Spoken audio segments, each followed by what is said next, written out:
പാപത്തിൻ ഫലമായി മൃത്യുവിനധീനനായിത്തീർന്ന മനുഷ്യന് നിത്യമരണത്തിൽ നിന്നുള്ള മോചനം കർത്താവായ യേശുക്രിസ്തുവിലുണ്ട്.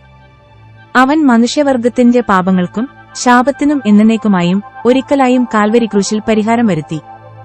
എന്നാൽ യേശുവിനെയും അവന്റെ ക്രൂശ മരണ പുനരുദ്ധാനത്തെയും വ്യക്തിപരമായി തന്നെ വിശ്വസിച്ചംഗീകരിക്കുന്നവർക്ക് മാത്രമേ നിത്യമരണത്തിൽ നിന്നുള്ള മോചനം ഫലപ്രദമാകുകയുള്ളൂ. ഇപ്രകാരം പാപമോചനം പ്രാപിച്ച് വിശുദ്ധനും നീതിമാനുമായിത്തീർന്ന ഭക്തന് നിത്യമരണത്തിൽ നിന്നും നരകയാതനയിൽ നിന്നും എന്നേക്കുമുള്ള മോചനം നിശ്ചയമായും സാധ്യമാണ്.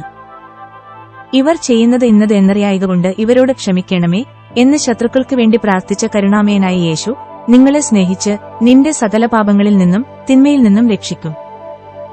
എന്നെ മരണത്തിൽ നിന്നും നിത്യനരകത്തിൽ നിന്നും രക്ഷിക്കണമേ, അങ്ങയുടെ ഹിതം എന്നെ അറിയിക്കണമേ.